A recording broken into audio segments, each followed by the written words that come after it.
யாடியா T5L மகிழ்ச்சி நிறைந்த நீண்ட பயணத்திற்கு. தனம் தரும் கல்வி தரும் ஒரு நாளும் தளர்வறியாமனம் தரும் தெய்வ வடிவம் தரும் நெஞ்சில் வஞ்சமில்லா இனம் தரும் நல்லன எல்லாம் தரும் அன்பர் என்பவர்க்கே கனம் தரும் பூங்குழலாள் அபிராமி கடை கண்களே. ஓம் நமச்சிவாய. மேன்மைகள் சைவ நீதி விளங்குக உலகமெல்லாம். நோயற்ற வாழ்வே குறைவற்ற செல்வம். அந்த நோய் நொடிகள் இல்லாத வாழ்வு இந்த உலக மக்கள் எல்லோரும் வாழ வேண்டும் என்று கலியுகத்தின் காந்தமலை ஜோதியாகிய சபரிமலை சுவாமி ஐயப்பனுடைய திருவடிகளை சிறந்தாழ்த்தி டான் தமிழொலி ஓம் தொலைக்காட்சி நேயர்கள் அனைவருக்கும் சர்வதேச இந்து மத குறிப்பிடம் அகில இலங்கை சபரிமலை சாஸ்தாபுரத்தின் சார்பில் இனிய வணக்கங்களும் நல்லாசிகளும். என்றும் மங்களகரமான பராபவ வருஷம் சித்திரை மாதம் 7ஆம் நாள் 20/4/2026 திங்கட்கிழமை. இன்று மலர்ந்திருக்கின்ற இன்றைய பொழுதும் எல்லோருடைய வாழ்விலும் எல்லா விதமான சிறப்புகளும் கிடைக்கும் இறைவனை பிரார்த்தித்து, இன்று சோமவாரம் என்கின்ற திங்கட்கிழமை. இன்று அக்ஷய திருத்தியை நாள். அக்ஷய திருத்தியை என்கிற பொழுது அக்ஷய திருதி என்றதுமே இதை நாம் தினமும் இந்த அக்ஷய திருதியை நாளிலே தான தர்மங்கள் செய்ய வேண்டும். அன்றைய தினத்திலே அனைத்து திரவியங்களிலும் அனைத்து தானியங்களிலும் மகாலட்சுமி குடிகொள்ளுவாளாம். அதனாலே பருப்பு வாங்கி தானம் கொடுக்கலாம், வெள்ளை பச்சை அரிசி வாங்கி தானம் கொடுக்கலாம், மல்லிகைப்பூ வாங்கி தானம் கொடுக்கலாம், தயிர் வாங்கி தானம் கொடுக்கலாம், தயிர் சாதம் அன்னதானமாக கொடுக்கலாம். அக்ஷய திருதி என்றால் தங்கம் வாங்க வேண்டும், வெள்ளி வாங்க வேண்டும், பொன் வாங்க வேண்டும் என்பது மட்டும்தான் எல்லோருக்கும் தெரியும். எது வாங்கினாலும் சிறப்பு, எது வாங்கினாலும் வளர்ந்து கொண்டே போகும். வாங்கி தானம் கொடுக்க சொன்னார்கள். அக்ஷய திருதியிலே தானம் கொடுப்பது தான் சிறப்பு. இன்று தங்கம் விற்கிற விலைக்கு நாம் தங்கத்தை எல்லாம் வாங்கி தானம் கொடுக்க முடியாது. எனவே அரிசி வாங்கி தானம் கொடுக்கலாம், உப்பு வாங்கி தானம் கொடுக்கலாம், மல்லிகைப்பூ வாங்கி தானம் கொடுக்கலாம், பருப்பு வாங்கி தானம் கொடுக்கலாம். இது முடியலையா, மோர் தண்ணி தானமாக கொடுக்கலாம், தயிர் சாதம் தானமாக கொடுக்கலாம். இவ்வாறு தானம் கொடுப்பதற்குத்தான் அக்ஷய திருதியை. செல்வங்கள் வளர்ந்து கொண்டே போன கொடுக்க கொடுக்க அள்ள அள்ள அள்ள குறையாமல் வந்து கொண்டு தெரியும். அக்ஷயம் குறைவில்லாதது. அதனாலே தான் இந்த வருஷம், தமிழ் வருஷங்கள் 60லே 60வது வருஷத்தினுடைய பெயர் அக்ஷய. வளர்ந்து கொண்டு செல்லும். மீண்டும் பிரபவ, விபவ, சுக்ல, பிரமோதூத, பிரஜோத்பத்தி, ஆங்கீரச என்று வளர்ந்து கொண்டு திருப்பி 60 வருஷத்துக்கு வரும். வளர்ந்து கொண்டு செல்லக்கூடியது என்பதுதான் அக்ஷய. தங்கத்தை வாங்கி பூட்டி வைக்க சொல்லல, வாங்கி தானம் கொடுங்கள். தங்கத்தை வாங்கக்கூடியவர்கள் வாங்குங்கள், வெள்ளியை வாங்கக்கூடியவர்கள் வாங்குங்கள், அதில் ஒரு பகுதியை தானம் கொடுங்கள் என்றார்கள். எனவே தானம் கொடுப்பதற்கு ஒரு சிறப்பு.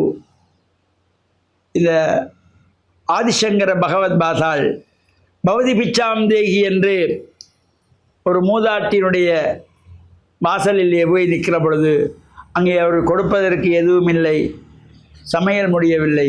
தனக்கு மதியத்துக்கென்று பகல் உணவுக்காக ஒரே ஒரு நெல்லிக்கனி வைத்திருந்தால் அந்த மூதாட்டி அதை கொண்டு வந்து இந்த பவதி பிச்சாந்தி கேட்ட குழந்தையிடத்திலே கொடுக்கிறாள். அதை பார்க்கிற பொழுது இவள் வறுமையிலே வாடுகிறார் என்பதை அறிகின்றார் ஆதிசங்கரர். அக்ஷய அக்ஷய என்றதும் அங்கே தங்க மழை பொழிந்தது என்று சொல்வார்கள். இதெல்லாம் நாம் இது புராண கதைகள். அவ்வாறு ஒன்று நடக்குமா? நம்பிக்கை தான் வாழ்க்கை, நம்பிக்கை தான் கடவுள். நம்பிக்கையோடு செய்தால் எது வேணுமானாலும் நடக்கலாம். நம்பிக்கை தான் வாழ்க்கை. அதே போலதான் குஷேலர் கண்ணனை பார்க்க செல்லுகின்றார். பாலிய நண்பன் ஒரு கந்தை துணியிலே தன்னத்தில் இருந்த சிறிது அவலை எடுத்து பிசைந்து கொண்டு போகிறார். கண்ணனை பார்க்க செல்லுகின்ற பொழுது எனக்கு என்னடா கொண்டு வந்தாய் என்றதும் நாணி கூனி அந்த அவலை அவுட்டு கொடுக்கிறார். அதனை எடுத்த கண்ணன் அக்ஷயம் அக்ஷயம் அக்ஷய என்று வாயிலே போடுகின்றார். அவன் செல்வ செழிப்பாகி குபேரனாகிறார். நம்பிக்கைதான் கடவுள். இந்த அக்ஷய திருதியை என்பது வெறுமனே தங்கம் வாங்க வேண்டும் வைரம் வாங்கணும் என்பதல்ல. தானம் கொடுப்பதற்கு சிறந்த நாள். கொடுக்க கொடுக்க கொடுக்க வளர்ந்து கொண்டு போகும்.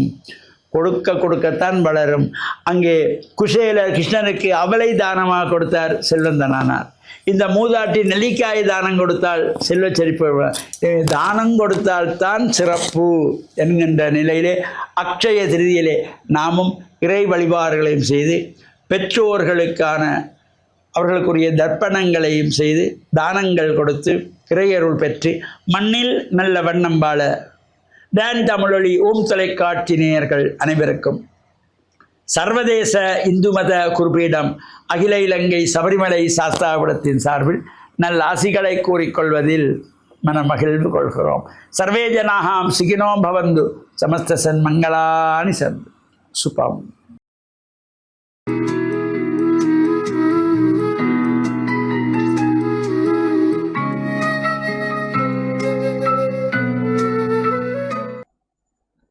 இறை இயேசுவில் என் அன்பு நெஞ்சங்களே, ஆண்டவர் இயேசுவின் அன்பும் அருளும் உங்கள் அனைவரோடும் இருப்பதாக. எங்களுடைய வாழ்விலே நாங்கள் சில வேளைகளிலே மற்றவர்கள் எங்களை கைவிட்டு விட்டார்கள், எங்களை விட்டு அவர்கள் விலகி போகின்றார்கள்.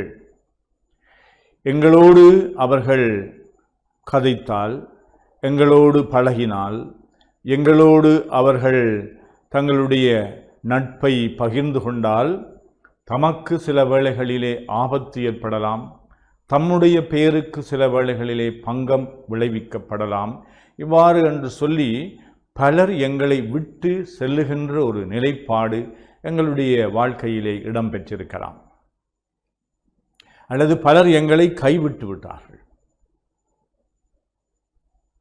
இயேசுவுடைய போதனை ஒரு உச்சக்கட்டத்தை செல்லுகின்ற பொழுது அவர் தம்முடைய உடலை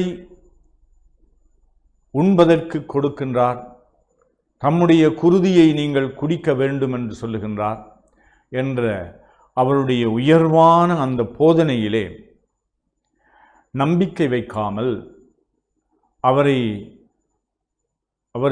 அவநம்பிக்கை கொள்ளுகின்ற மக்கள் இந்த போதனை மிஞ்சி போய்விட்டது என்று சொல்லி ஒருவர் பின் ஒருவராக இயேசுவை விட்டு விட்டு செல்லுகின்றார்கள்.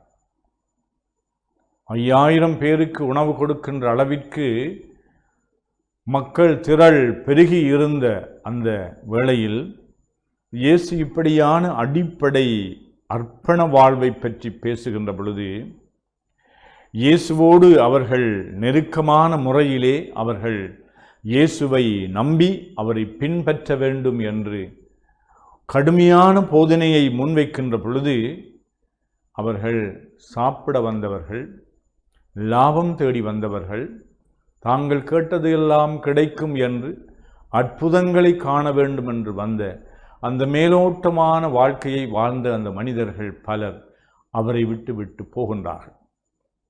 இந்த கட்டத்திலே இயேசு தம்மை சூழ்ந்திருந்த சீடர்களை பார்த்து கேட்கின்றார், நீங்களும் போய்விடுவீர்களா என்று. மக்கள் எல்லோரும் அல்லது பலர் அவருடைய போதனை மிதமிஞ்சி போகின்றது என்று சொல்லி இதை ஏற்றுக்கொள்ள முடியாது என்று சொல்லி அவர்கள் இயேசுவை விட்டு பிரிகின்ற வேளையிலே தம்முடைய அன்பு சீடர்களை பார்த்து கேட்கின்றார், நீங்களும் என்னை விட்டு விட்டு போய்விடுவீர்களா என்று. அப்பொழுது அவர்களுடைய பிரதிநிதியாக தலைமத்துவத்தை தாங்கிக் கொண்டிருந்த பேதுரு சொல்லுகின்றார், யாரிடம் போவோம்? நிலை வாழ்வு தரும் வார்த்தை உம்மிடம் தான் இருக்கின்றது, நாங்கள் யாரிடம் செல்லுவோம்? இப்படிப்பட்ட ஒரு பெரும் நம்பிக்கை அறிக்கையை பேதுருவார் கூறுகின்றார். இவ்வாறு நாங்கள் ஒருவர் மற்றவருக்கு பிரமாணிக்கமாக இருக்க வேண்டும் என்ற அந்த கட்டத்திலே நாங்கள் சோதிக்கப்படலாம். இவர் எங்களுக்கு தேவையில்லை, இவர் எங்களுடைய வாழ்க்கைக்கு அவசியமானவர் அல்ல, இவர் எங்களுடைய வாழ்வுக்கு தீமை வருவிப்பார் என்று சொல்லி நாங்கள் பலரை அவர்களுடைய அந்த எங்களுடைய உறவிலே இருந்து தட்டி விடுகின்றோம், எறிந்து விடுகின்றோம். அப்படிப்பட்ட அந்த நிலையிலே நாங்கள் தனிமையை உணரலாம், அல்லது யாரும் எங்களை ஏற்றுக்கொள்ள மாட்டார்கள் என்ற பெரும் விரக்திக்கு உட்படுத்தப்படலாம். ஆனால் இந்த பேதுரு இயேசு மீது அளவு கடந்த நம்பிக்கையை வைத்திருந்ததினால், யாரிடம் போவோம், உம்மிடம்தான், உம்மோடு தான் நாங்கள் இருப்போம் என்று சொல்லி மிகவும் துணிவோடும் நம்பிக்கையோடும் அவர் எடுத்துச் சொல்லுகின்றார். இப்படி நாங்கள் ஒவ்வொரு நாளும் கடவுளை பார்த்து எங்களோடு வாழ்ந்து கொண்டிருக்கின்ற சக அன்பர்கள், நண்பர்கள், மனிதர்கள், பிள்ளைகள் இவர்களை பார்த்து நாங்கள் ஒரு பொழுதும் உம்மை விட்டு பிரிய மாட்டோம் என்று சொல்லுவோமா? பிரிவதற்கான பல சோதனைகள் எழுந்து கொண்டிருக்கலாம். இனி வேண்டாம் என்று சொல்லுகின்ற அளவுக்கு நாங்கள் சோதிக்கப்படலாம். நாங்கள் துன்பங்களை, துயரங்களை அனுபவிக்கலாம். இவரோடு இனிமேல் எங்களுக்கு வாழ முடியாது என்று நாங்கள் எங்களுடைய கதவுகளை இறுக்க பூட்டிவிடலாம். ஆனால் இந்த பேதுரு எப்பொழுதும் ஆண்டவர் இயேசுவிலே அளவு கடந்த நம்பிக்கை வைத்து, யாரிடம் செல்லுவோம், உம்மிடம்தான் எங்களுக்கு தேவையான வாழ்வு, நிலை வாழ்வு தருகின்ற வார்த்தைகள் இருக்கின்றன. பலரும் விட்டு விட்டு போகின்றார்கள். அப்படியான சோதனைகள் எங்களுக்கு வருகின்றன. ஆனால் நாங்கள் கடவுளை விட்டு ஒரு நாளும் போக மாட்டோம். இந்த கடவுளை விட்டு நாங்கள் போகாவிட்டால் எங்களோடு இருக்கின்ற அயலவர்களையும் அன்பர்களையும், எங்களிலே தங்கி எங்களை தாங்கி வாழுகின்றவர்களையும் நாங்கள் கைவிட மாட்டோம். இவ்வாறு நாங்கள் விலகி செல்லுகின்ற காலகட்டங்களை கடந்து எல்லோரையும் அரவணைத்து நாங்கள் ஒருவர் மற்றவரை ஏற்றுக்கொள்ளுகின்ற அந்த வாழ்வுக்கு இறைவன் உங்கள் அனைவருக்கும் அருள் வழங்குவாராக. ஆமென்.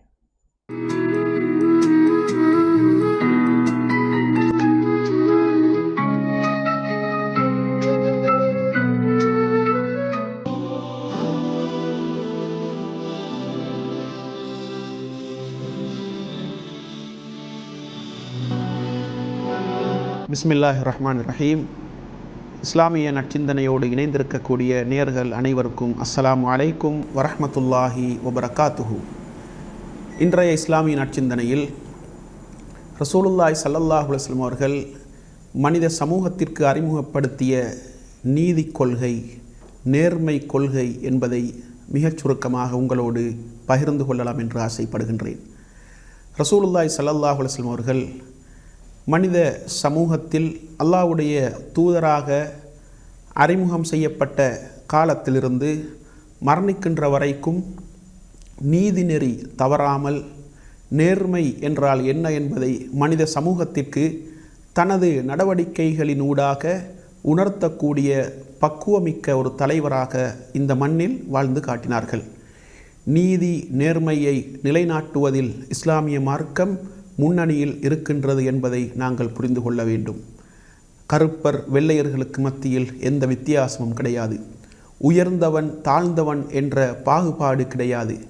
பணக்காரன் ஏழை என்ற வேற்றுமைகள் இஸ்லாத்தின் கண்ணோட்டத்தில் இருக்க முடியாது என்பதைத்தான் இந்த தீனுல் இஸ்லாம் தனது சட்டதிட்டங்களின் ஊடாக மனித சமூகத்திற்கு கற்றுக் கொடுக்கின்றது.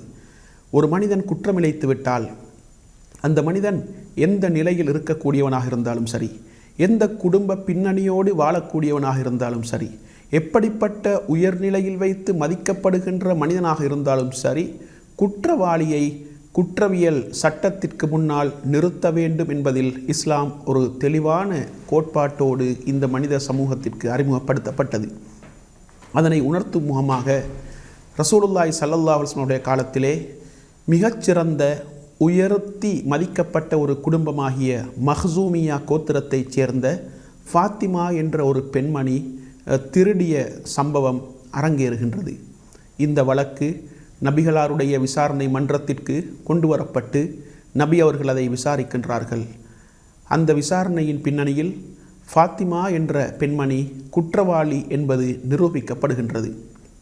எனவே இஸ்லாத்தின் கண்ணோட்டத்தில் ஒரு மனிதன் திருடிய நிகழ்வு உறுதிப்படுத்தப்படுமாக இருந்தால் திருடியவனுடைய கரம் துண்டிக்கப்பட வேண்டும், அவனுக்கு கரச்சேதம் செய்யப்பட வேண்டும் என்பது இஸ்லாத்தின் குற்றவியல் சட்டமாக இருக்கின்றது. அந்த வகையில் அந்த பெண்மணிக்கு கரச்சேதம் செய்யப்பட வேண்டும், வலது கை மணிக்கட்டோடு துண்டிக்கப்பட வேண்டும் என்ற அந்த சட்டம் பிரகடனப்படுத்தப்படுகின்றது.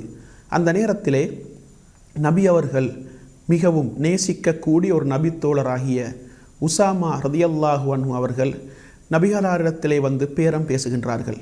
நபிகளாரிடத்திலே வந்து, அல்லாவின் தூதரே, இந்த பெண்ணை பொறுத்தவரைக்கும் ஒரு உயர் குலத்து பெண்மணி, எல்லோரும் மதிக்கக்கூடிய குடும்பத்தைச் சேர்ந்த ஒரு பெண்மணி. எனவே அந்த பெண்ணுக்குரிய தண்டனையை எல்லோருக்கும் கொடுப்பதை போன்று நீங்கள் கொடுத்தால் குடும்ப மரியாதை, குடும்ப மானம் இல்லாமல் போய்விடும். அதனால் தண்டனையை கொஞ்சம் வித்தியாசப்படுத்தலாமே என்று நபிகளாருக்கு ஆலோசனை சொல்லுகின்றார்கள். அந்த நேரத்தில் நபி அவர்களுக்கு கோபம் ஏற்படுகின்றது. உடனே மக்கள் மன்றத்திற்கு வந்து நபி அவர்கள் மக்களை பார்த்து பேசுகின்றார்கள். மக்களே, என்னுடைய மகள் ஃபாத்திமா திருடியிருந்தாலும் அந்த மகளுடைய கரத்தையும் துண்டிப்பதில் பின்மிக்கக்கூடியவனாக இந்த முகம்மது இல்லை என்பதை நீங்கள் புரிந்து கொள்ள வேண்டும். எனவே மஹ்சூமியா கோத்திரத்தைச் சேர்ந்த ஃபாத்திமா என்ற பெண்மணி திருடியிருக்கின்றார்கள். எனவே அவர்களுக்கு தண்டனை இப்பொழுது உறுதிப்படுத்தப்படுகின்றது, நிச்சயிக்கப்படுகின்றது. எனவே அந்த தண்டனையில் என்னிடத்தில் யாரும் வந்து சிபாரிசு செய்யக்கூடாது. இஸ்லாம் எவராக இருந்தாலும் குற்றம் செய்தால் அந்த குற்றவியல் தண்டனைக்கு முன்னால் சமனாக நிறுத்தப்பட வேண்டும் என்ற கோட்பாட்டை சொல்லக்கூடிய மார்க்கம். அந்த மார்க்கத்தை பிரச்சாரம் செய்வதற்காகத்தான் அல்லாஹ்வினால் இந்த உலகத்திற்கு நான் அனுப்பப்பட்டிருக்கின்றேன். எனவே அந்த விடயத்தில் யாரும் என்னிடத்தில் வந்து சிபாரிசு செய்யக்கூடாது, சட்டத்தில் சலுகை கேட்கக்கூடாது என்பதை மிக தெளிவாக மனித சமூகத்திற்கு உணர்த்தினார்கள். ஏன், அல் குர்ஆன் கூட அந்த கோட்பாட்டை மிக தெளிவாக சொல்லுகின்றது. எப்படி, வலா யஜ்ரிமன்னக்கும் ஸனஆனு கௌமின் அலா அல்லா தஅதிலு இஅதிலு ஹுவ அக்ரபு லித்தக்வா. ஒரு சமூகத்தின் மீது உங்களுக்கு இருக்கக்கூடிய வெறுப்பு, உங்களுக்கு இருக்கக்கூடிய அந்த குரோதம் அவர்களுக்கு மத்தியில் நீதியாக நேர்மையாக நடப்பதை விட்டும் உங்களை தடுக்கக்கூடாது. நீங்கள் நீதியாக நடவுங்கள், அதுதான் இறையச்சத்திற்கு மிக நெருக்கமானது என்ற கோட்பாட்டை இஸ்லாம் சொல்லுகின்றது. எனவே இந்த உலகத்திலே குற்றவாளி யாராக இருந்தாலும் சரி, எந்த மதத்தைச் சேர்ந்தவனாக இருந்தாலும் சரி, எந்த உயர் குலத்தைச் சேர்ந்தவனாக இருந்தாலும் சரி, குற்றவாளி தண்டனைக்கு முன்னால், சட்டத்திற்கு முன்னால் நிறுத்தப்பட வேண்டும் என்பதில் இஸ்லாம் மிக தெளிவான ஒரு கோட்பாட்டை எங்களுக்கு சொல்லுகின்றது. சில சந்தர்ப்பங்களில் சஹாபாக்களுக்கு, நபி அவர்களுடைய தோழர்களுக்கு முஸ்லிம் அல்லாதவர்களோடு சர்ச்சைகள் ஏற்பட்டு விசாரிக்கப்பட்டு முஸ்லிம் குற்றவாளி என்று நிரூபிக்கப்படுகின்ற பட்சத்தில் அந்த முஸ்லிமுக்கு கூட இஸ்லாம் தண்டனைகளை கொடுக்கின்றது.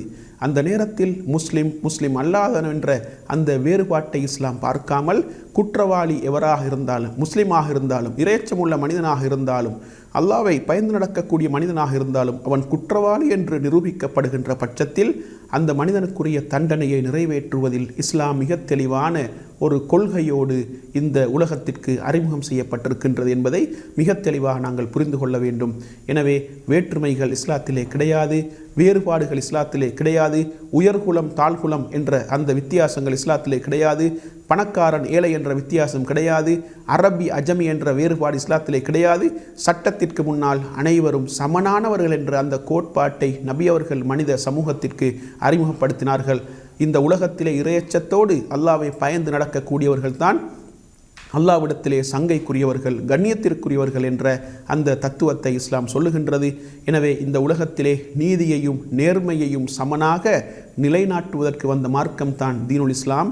அந்த மார்க்கத்தை பிரச்சாரம் செய்ய வந்த அல்லாவின் தூதர் ஸல்லல்லாஹு அலைஹி வஸல்லம் அவர்கள் இந்த மண்ணிலே நீதியை, நேர்மையை மனித சமூகத்திற்கு மத்தியிலே கட்டியெழுப்பினார்கள். அதன் மூலம் நீதித்துறையின் முன்னோடியாக நபி அவர்கள் இந்த உலகத்திற்கு அறிமுகம் செய்யப்பட்டார்கள் என்பதை நாங்கள் புரிந்து நீதித்துறையை நேர்மையாக நாங்கள் நிலைநாட்டுவதற்குரிய பக்குவத்தை பெற்று வாழ்வதற்கு வல்லவன் ரஹ்மான் எனக்கும் உங்கள் அனைவருக்கும் துணை புரிவானாக. வாஹிர் தாவானா அனில் ஹம்துலில்லாஹி ரப்பில் ஆலமீன்.